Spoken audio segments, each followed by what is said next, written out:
Ciao a tutti e benvenuti in Appuntamenti in Giardino. Torniamo a parlare di rose in questo nuovo video. Volevo affrontare l'argomento rose rampicanti, perché sono delle rose che possono essere utilizzate per ricoprire o per farle arrampicare su dei supporti, quindi possono dare anche della verticalità nel nostro giardino. Se abbiamo un giardino magari molto orizzontale, diciamo, magari un giardino coltivato tutto con cespugli bassi, è bello comunque inserire un qualcosa che dà un po' di verticalità, proprio per creare un giardino che abbia del movimento all'interno, e le rose rampicanti sono adatte a questo scopo. Eccomi qua con i miei appunti, ho preso degli appunti proprio per non dimenticarmi nulla di tutto ciò che voglio affrontare in questo video, dedicato a queste piante che sono molto interessanti, rose rampicanti. Allora, c'è da dire innanzitutto che le rose di per sé non sono delle vere rampicanti, questo perché non sono dotate di viticci e di organi che possono, adesivi, come ad esempio l'edera, che possono utilizzare per potersi arrampicare sui muri e sui sopporti. Quindi sono piante chiamate rampicanti, ma in realtà questo movimento verso l'alto glielo diamo noi, legando le piante al supporto, facendole correre magari su dei graticci appoggiati in un muro per ricoprire magari il muro, o anche se le vogliamo fare arrampicare in un gazebo, pian piano con la loro crescita andremo a legarle in modo da dargli una direzione, quindi siamo noi che le facciamo arrampicare. Alcune rose sarmentose ad esempio, che sono molto potenti nella crescita, crescendo verso l'alto, appoggiandosi di ramo in ramo, riescono a salire sugli alberi. È tutta una questione di appoggio, grazie anche all'unica componente che un po' aiuta le rose in questa arrampicata verso l'alto, che sono le spine. È per quello che molte rose sarmentose hanno delle spine molto robuste, proprio perché servono anche un po' ad ancoraggio, ma non perché la rosa sarmentosa vuole salire verso l'alto, ma semplicemente perché con la crescita c'è questo appoggio che permette alla pianta di raggiungere anche delle notevoli altezze. Come dicevo, le rose sono molto adatte a ricoprire degli archi, a ricoprire gazebi, a coprire un muro o anche dei pergolati ad esempio, creando degli effetti che sono molto interessanti e molto belli. Qui potete vedere che c'è questo arco, ne ho 1, 2, 3 archi, in uno ci sono i falsi gelsomini. In questi 2 archi qui ho fatto arrampicare delle rose. Dopo guarderemo anche quale errore ho fatto io appoggiando le rose in questi archi per farle appunto arrampicare, guidandole verso l'alto. Ho commesso un errore, ed è un errore molto importante, e dopo spiegheremo il perché. Questa è una parte molto importante per quello che riguarda le rose arrampicanti. Qui c'è una Graham Thomas che fa questi fiori gialli che sono bellissimi, è una delle mie piante preferite, una delle mie rose preferite, la Graham Thomas, per il semplice fatto che è molto fiorifera, fiorisce per tutta la bella stagione, in primavera arriva con dei fiori, con una quantità di fiori incredibile, e poi nel corso del tempo, dalla primavera all'estate, poi pian piano questi fiori diminuiscono come quantità, però presenta sempre dei fiori sulla pianta, arrivando anche all'autunno. In autunno poi c'è una rifiorenza un pochettino abbondante, una pianta meravigliosa e anche abbastanza robusta.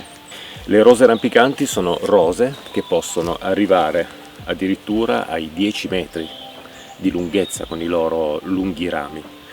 Rose che sono imponenti, che sono massicce, che riescono veramente a colonizzare un angolo del giardino che abbiamo dedicato appunto a loro. Possono essere anche dei piccoli rampicanti, diciamo che ci sono delle rose rampicanti che arrivano anche a 3 metri di altezza, 4 metri. Quelle sono le rose più adatte per essere appoggiate agli archi e fatte arrampicare, proprio per creare dei piccoli archi colorati con i fiori. Se mettiamo una sarmentosa di 10 metri in un arco un po' delicato come questo, questa rosa ce lo sommerge con una crescita continua e rischia veramente di, non dico di frantumarlo, ma di creare anche un peso su questi archi comuni da giardino che sono molto delicati. Quindi cerchiamo anche sempre di capire che tipo di piante vogliamo coltivare e in quale tipo di supporto. In realtà le rose rampicanti vengono divise in climber o rambler, ovvero che cosa vuol dire? Rose rampicanti rifiorenti e rose rampicanti invece non rifiorenti. Le rambler sono solitamente le rose rampicanti non rifiorenti, quelle che comunemente vengono chiamate rose sarmentose. e vengono divise dalle rose rampicanti. Tante volte quando noi andiamo a scegliere le nostre piante, non lo so, faccio un esempio, online per comprare delle rose rampicanti, ci troviamo in due paragrafi diversi. Uno parla di rose sarmentose e l'altro invece di rose rampicanti. L'unica differenza è quella appunto della fioritura. Molte specie di rosa sarmentosa, quelle che raggiungono dimensioni più imponenti, hanno una sola fioritura primaverile, solitamente cade nel mese di maggio. Qualcuna è anche rifiorente, ma poche. Le rose rampicanti invece, quest'altro tipo di rosa che viene diviso in questi due settori qui, sono rose rifiorenti, quindi questo vuol dire che dalla primavera fino all'autunno presentano comunque dei fiori, e quindi questo è molto importante per scegliere anche la nostra rosa.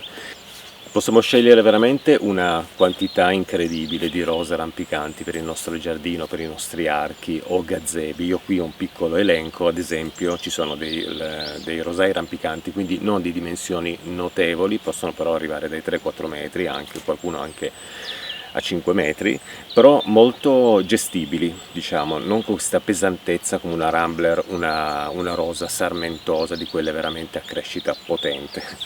Allora, tra i rosei rampicanti che possiamo scegliere in giardino, anche in base al colore, c'è la goccia d'oro, la rosa Alibaba, goccia d'oro colore giallo, Alibaba sul rosso, Pierre de Ronsard. Io ne ho una Pierre de Ronsard che in realtà è una rampicante, ma io sto tenendo un po' cespugliosa perché non ho un arco o comunque un qualcosa per farla arrampicare nella zona dove l'ho sistemata. Pierre de Ronsard bianco-rosa, la Marc bianco, Indigoletta un fiore rosa, la Golden Celebration che è un giallo pieno e ricorda un pochettino la Graham Thomas.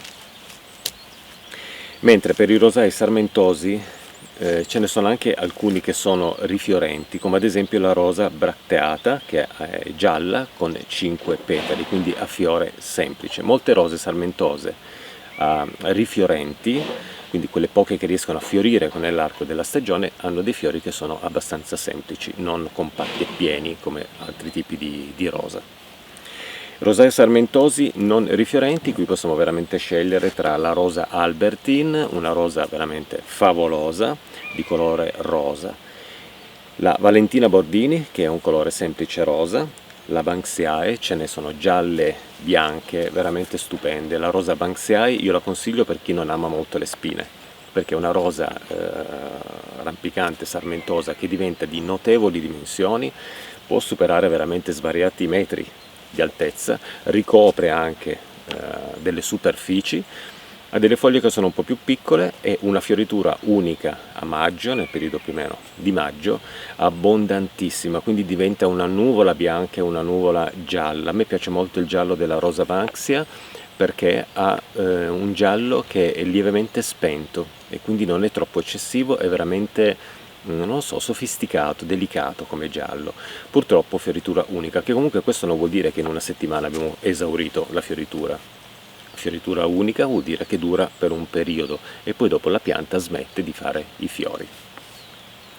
Abbiamo anche la Q Rambler che ha un fiore semplice rosa. Comunque andando su internet, cercando fotografie delle piante rampicanti, delle rose rampicanti e sarmentose, ci troviamo davanti un mondo e lì ci perdiamo veramente. Però è molto importante scegliere proprio il colore che dobbiamo inserire in giardino e anche gli accostamenti di colore. Io, come dicevo negli altri video di appuntamento in giardino, non sono un grandissimo amante delle colorazioni tutte insieme, quindi creare una sorta di angolo un po' carnevalesco. Preferisco suddividere delle zone in cui ci sono magari 2-3 colori insieme, non di più, in altre zone dove magari ci sono solo 2 colori insieme. Ad esempio un colore che io amo tantissimo è il rosso con colori, il rosso, che ne so, magari dell'achillea, con il violetto della lavanda. Mi piace molto l'abbinamento del giallo con il bianco, detesto nella maniera più assoluta il rosa con il giallo, è un accostamento che io non ho mai amato e che ho cercato di non portare qua in giardino. Adesso mi avvicino un pochettino con la telecamera perché volevo farvi vedere una cosa molto interessante, quell'argomento di cui avevo parlato all'inizio del video, ovvero quell'errore che ho commesso io facendo arrampicare le mie rose negli archi. Vediamolo insieme. Eccomi qua, mi sono spostato di poco con la telecamerina, sempre in questo arco. Diciamo che oggi l'inquadratura più o meno sarà questa in questo video, perché ho altri archi in cui ci sono delle rose arrampicate. Volendo potrei spostarmi poi, ecco, mi sposterò poi dove ho la rosa iceberg arrampicante, per farvi capire proprio il grandissimo errore che ho commesso. Comunque comincio a spiegarlo da qua. Quando sistemiamo una rosa in giardino e vogliamo farla arrampicare in un supporto, oppure che ne so, appoggiata contro un muro, dobbiamo sempre ricordarci che deve avere una distanza dal supporto, che solitamente è sui 40 cm. Non mettiamo mai le rose proprio adagiate contro un muro, teniamole un pochettino a distanza e cominciamo un pochettino a sdraiarle per farle arrampicare poi sul muro, sull'arco o su altre superfici. Questo perché? Perché nelle piante rampicanti, in questo caso le rose rampicanti, una cosa molto importante è lo scorrimento della linfa all'interno dei suoi rami. Tutto ciò che è dritto porta una grandissima potenza alla fine del ramo. La linfa scorre all'interno, arriva alla fine. Alla fine che cosa si crea? La fioritura. È più un ammasso magari un po' più abbondante di foglie, perché la linfa corre fino alla fine e lì poi genera la meraviglia, che sono i bellissimi fiori delle nostre rose. Quindi noi dobbiamo sempre ricordarci che una rosa deve essere messa in impianto a un 40 cm e messa leggermente orizzontale, non sdraiata per terra, ma un pochettino orizzontale, un po' appoggiata al muro. In questo modo già la linfa comincia a scorrere non completamente in verticale, ma leggermente in orizzontale. Questo porta a favorire la crescita di foglie ed eventualmente anche di fiori in tutte le gemme del ramo. Se io questo ramo, ad esempio, adesso sono un po' lontano, spero che si veda, lo faccio crescere così, i fiori, le foglie, la parte più bella della pianta sarà sempre alla fine. Se io lo piego un pochettino in questo modo, favorisco tutte le gemme e creo proprio un qualcosa nello scorrimento della linfa che favorisce proprio la crescita e la fioritura anche in tutto il ramo. Altrimenti sovente, come ho fatto io qui per la Gram Thomas, che l'ho semplicemente appoggiata e poi l'ho fatta andare verso l'alto, rischio proprio di avere una fioritura soltanto nella sommità della pianta e pochi fiori qui.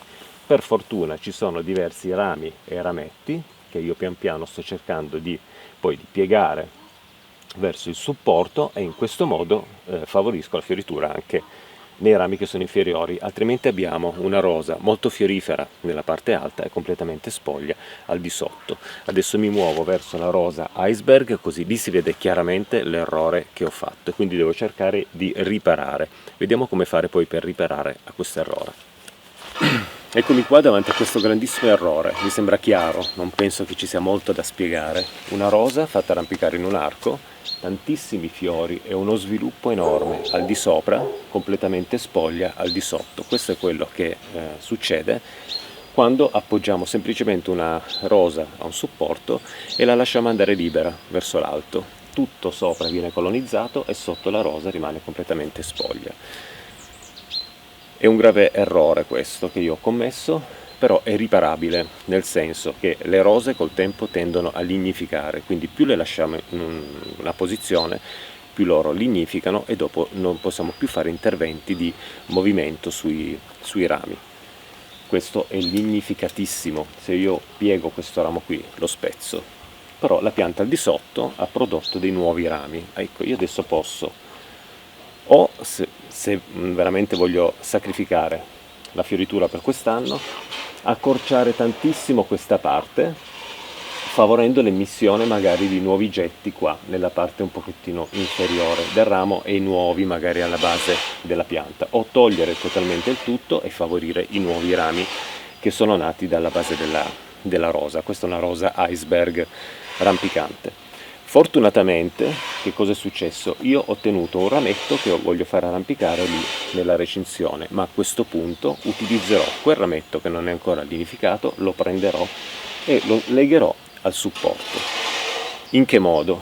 Non lo legherò più facendolo andare subito sopra, ma lo legherò e poi man mano che cresce con nuovi getti, nuovi rami, lo faccio andare un po' a spirale arrampicandosi nell'arco. In questo modo tutto è reso un pochettino più orizzontale tutte le gemme sono favorite nella crescita e quindi ci sarà uno scoppio vegetativo in tutta la parte della rosa e non soltanto nella parte alta come è successo qui. Infatti mi chiedevo come mai questa rosa ha fiorito semplicemente qua sopra e qua sotto non c'è una foglia, non c'è neanche un ramo.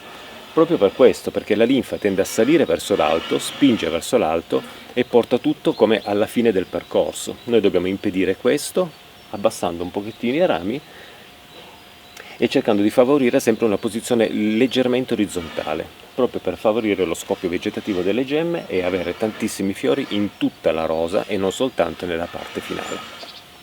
Per quello che riguarda la coltivazione delle rose rampicanti, ho già fatto un video che parla della coltivazione della rosa.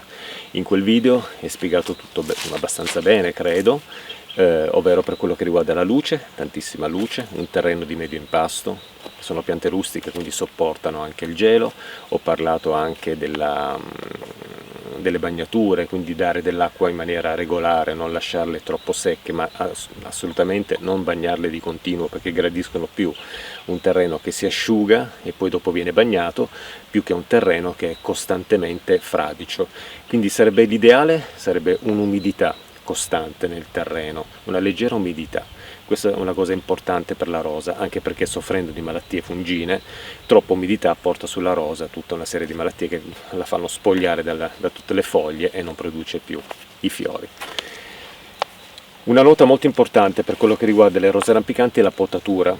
Le rose rampicanti sono delle rose che possono essere potate, però siccome c'è questa distinzione tra le climber, ovvero le rampicanti, e le rambler, che sono le sarmentose, diciamo che le sarmentose sono delle rose che vanno non tanto potate, diciamo che alla fine della fioritura, nel periodo di maggio, si accorciano un po' tutti i rametti che hanno prodotto i fiori, si accorciano a qualche gemma, 3 gemme ad esempio, quindi si va ad accorciare tutti i ramettini che hanno portato i fiori, e ce ne sono veramente tanti perché fioriscono in una maniera abbondantissima, e bisogna approfittare di quel momento per poter togliere tutto il secco, quindi tutti i rami secchi, rovinati della pianta e tutto ciò che è malato e non è in buone condizioni. Si fa una sorta di pulizia e si accorciano, appunto, come dicevo, i rametti che hanno portato i fiori a 2-3 gemme. Questa è la potatura delle rose sarmentose. Si possono comunque anche eliminare magari alcuni rami che sono cresciuti troppo in direzione che non vogliamo, quindi li vanno veramente accorciati di tanto o eliminati magari un po' verso la base per dare l'opportunità, lasciando che, non lo so, magari 2 gemme per dare l'opportunità di ripartenza di un nuovo ramo che poi andrà guidato. Comunque rose sarmentose, quindi una leggera potatura, non andiamo a tagliare così a caso sulla pianta, perché possiamo compromettere l'unica fioritura poi nella primavera successiva e quindi ottenere magari veramente pochi fiori in questo grande cespuglio di spine e foglie, e quindi non è molto piacevole da vedere. Quelle sono rose che vanno potate in un certo modo proprio per ottenere un'esplosione fiorifera e creare, se le abbiamo messe contro una spalliera, fatte crescere su una spalliera, proprio un muro di colore in un unico momento dell'anno. Per quello che riguarda invece i rampicanti, vanno potati a fine inverno, quindi quando l'inverno sta per finire, prima del risveglio della pianta, si andranno a fare le potature. Si pota 1/3 dei rami nella loro lunghezza, si accorcia 1/3 dei rami per permettere lo sviluppo di tante gemme, sia come foglie che come fiori, perché le rose rampicanti hanno questo problema che anche loro, come le sarmentose, tendono a salire tantissimo verso l'alto, quindi noi gli abbiamo dato questa orizzontalità, ma tutto ciò che crescerà da lì sarà sempre puntato verso l'alto, quindi di volta in volta dobbiamo piegare un pochettino questi rami per permettere un buon sviluppo della pianta. Quindi si pota il ramo principale magari ad 1/3 e si spuntano poi a 2-3 gemme tutti i rami laterali, e in questo modo otteniamo una buona crescita di foglie e anche un buon sviluppo poi di fiori che coloreranno poi tutta la nostra pianta. Quindi è abbastanza semplice la potatura delle rose rampicanti. Qui per la Graham Thomas la fioritura è anche qui, è anche lo sviluppo delle foglie, perché poi io comincio a piegare i rami. Per la Utersener Cluster Rose invece qui ho fatto un pochettino di casino, poi magari perché ho lasciato crescere, ho un pochettino piegato, però è tutto molto verticale. Quindi questo potrebbe essere il fine inverno un'occasione buona non solo per le potature delle rose rampicanti, ma anche un ripristino un po' dell'ordine dei rami. Tutto ciò che possiamo piegare un pochettino, pieghiamolo e favoriamo proprio la crescita di tante foglie e tanti fiori. Cosa che farò nella Utersener Cluster Rose, perché anche lei l'ho lasciata crescere un po' in verticale. Io quando ho messo questi archi per far crescere le rose non ho proprio pensato a questa condizione di crescita di queste piante sugli archi, e questo è veramente un grave errore, perché a quest'ora avrei delle piante già impostate e tutti gli anni questi archi completamente pieni di fiori. Invece, ahimè, purtroppo ho fatto un errore incredibile, che però può essere corretto nel corso degli anni, perché le rose sono piante che hanno anche una lunga durata in giardino e con delle piccole attenzioni regolari si possono gestire in modo veramente da avere entro 1 o 2 anni dall'impianto delle meravigliose piante, ma sempre con attenzione. Il giardino bisogna un pochettino guidarlo. L'anno scorso io non ho avuto tantissimo tempo per guidare il giardino, spero di averne di più quest'anno, proprio per intervenire anche su questi errori che comunque con le piante possono essere riparati, non sono degli errori insormontabili. Al limite, se abbiamo una rosa ad esempio messa in un punto in cui non prende luce, non riesce a fiorire, possiamo anche spostare queste piante. Se vogliamo spostare le nostre piante in un'altra zona del giardino, le nostre rose, il momento più adatto è quello della fine estate-autunno, anzi diciamo è proprio l'autunno, perché è un periodo in cui possiamo fare questo tipo di intervento. Io voglio spostare una rosa rampicante in un'altra zona del giardino perché secondo me lì non cresce, è una rosa che si sviluppa in maniera incredibile in primavera e poi nella prima parte della primavera con delle fioriture bellissime e poi niente, si ammala in una maniera incredibile. Secondo me è proprio non è quello il suo posto.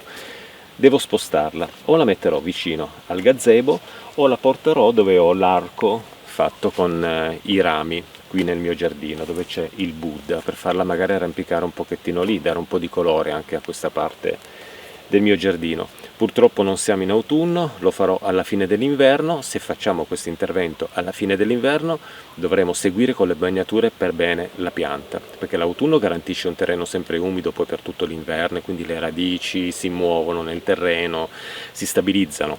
In primavera c'è il rischio sempre di dimenticarsi qualche bagnatura, la primavera non è tanto piovosa, è uno spostamento a fine inverno per una rosa è sempre un po' problematico se non viene ben gestita anche con le bagnature, quindi bisognerà seguirla un po' di più rispetto a tutte le altre.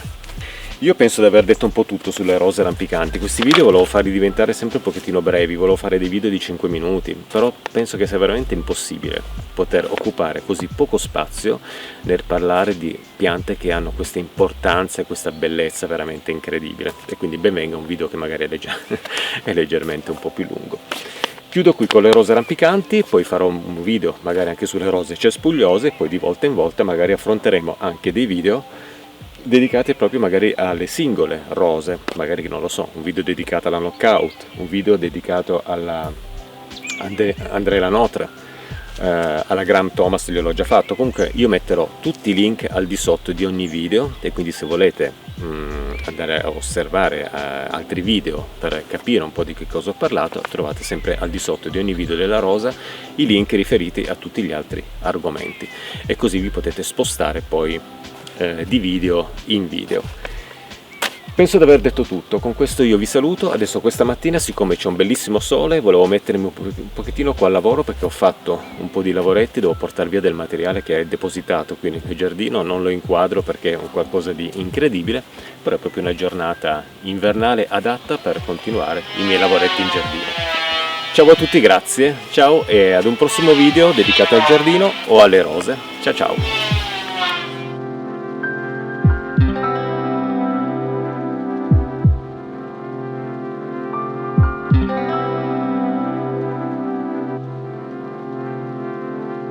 Thank you.